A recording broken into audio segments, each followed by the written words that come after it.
Oh, I am back.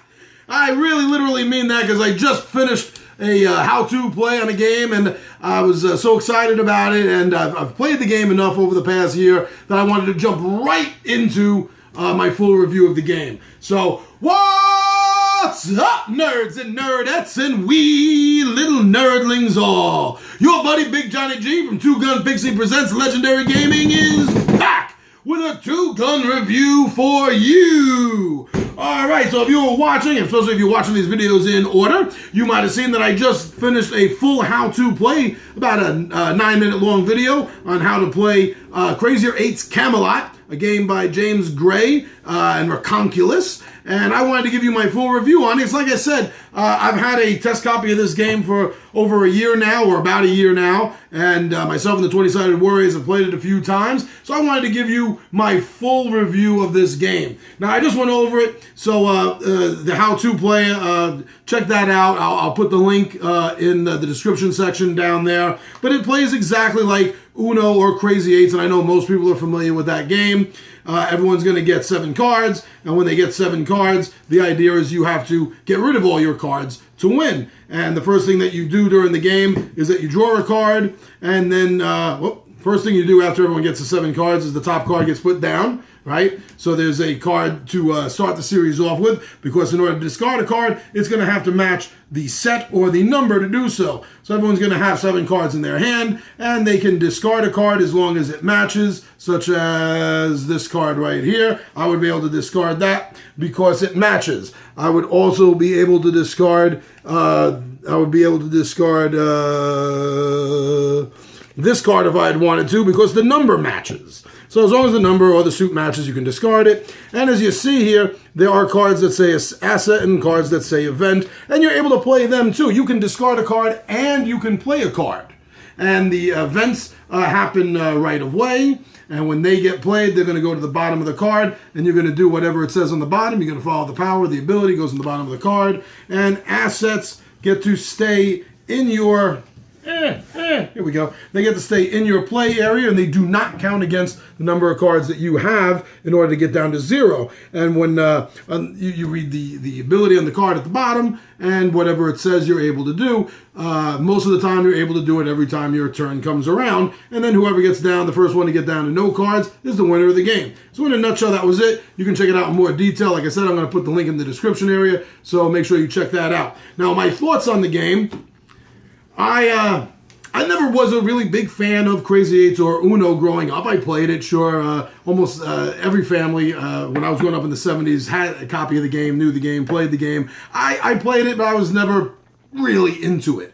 But being a huge nerd, especially since childhood, I've been a huge King Arthur, Camelot, Excalibur nerd. This really, I took a shining to it. It really did the job to help get me into the game. Now, I mean, you take a look at this. I really wanted to point this out.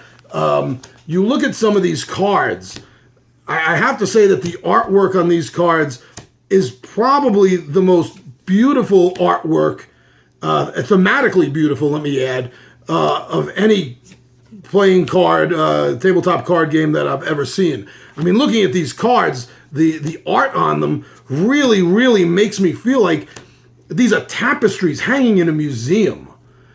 You know, they should be in a castle. If I went back in time to the 1500s and I was in a castle, I would expect to see tapestries and art that looked exactly like this. So thematically, I do not think I've seen a game that takes place in the Middle Ages, Camelot or otherwise, that has more thematic art than this game does. Top notch. James Gray, you did a knockout job making sure that this art really sucks you into the time period.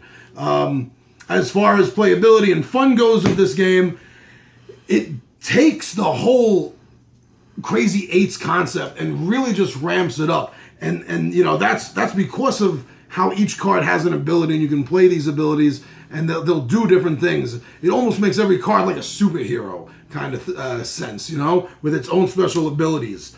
I think that this is a great gateway game. People that you know that aren't big into the huge, crazy tabletop games, you're going to be able to get them to sit down and play this game because it's a familiar enough game that has just enough of something new. Especially if like me, you know somebody that's an Arthurian Camelot freak, an Excalibur nerd. You're definitely going to be able to get them to play this game because it's going to make them feel like they're immersed in that world a little bit more than most of the other games that you're going to have on it. I think this is a great family game. I think this game works great for families, but it's not tied to just being a family game. This is a game that any card gamer, any tabletop gamer can definitely get into. Now, I wanted to point out that when the review copy... so this is a review copy, by the way. You see how high quality this is. And this is a review copy. I don't know how much more work James Gray can put into a final copy of the version of the game, but whatever it is, it's probably just going to put it even more so over the top. So this is a great prototype, late edition prototype, a near alpha prototype, however you want to phrase it, definitely. But James did also send me a note. I got a little personal note from him. He sent me this little note that he wanted to point something out, and I definitely have to bring it to your attention. That there is going to be, when a certain stretch goal is reached, he didn't say which one, your first, second, third, I'm not sure, but after a stretch goal is reached, there's going to be an add-on to the game, and that is this 15-card expansion deck called Avalon. And now this game normally it's 52 cards in the deck, normally comes with it, which is good for 4 players. There's enough cards in the deck for 4 players to play the game. With this, it definitely adds the ability for a 5th player to join the game. And again, it can be put right in. You're going to mix it right in with the main deck. I haven't done that yet because I wanted to make sure that I kept this separate so I could show off to you guys. This is the base card that the expansion gets its name from, Avalon. You see the artwork is still the same beautiful medieval castle tapestry style artwork that I think James has definitely become almost famous for, in my opinion, with this game. So you're going to get this. He said that this add-on is going to be about $8 or so. So that's not bad. Whenever you see an add-on for a Kickstarter that's under $10, that's definitely cool. So James, thank you for that low price add-on. I think everyone's going to appreciate it. And if you're going to get the Kickstarter, I cannot stress enough that you should really seriously consider getting this add-on, the Avalon add-on for it.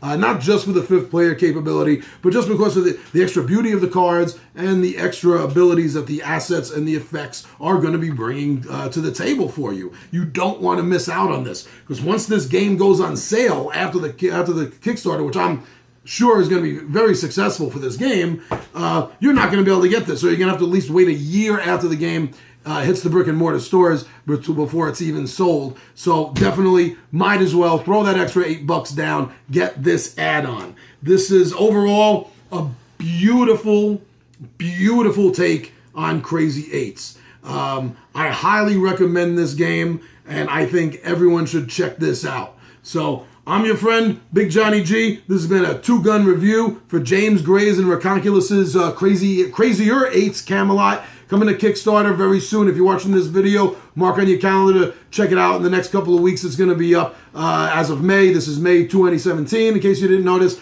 And I am your buddy, Big Johnny G, and I am out of here.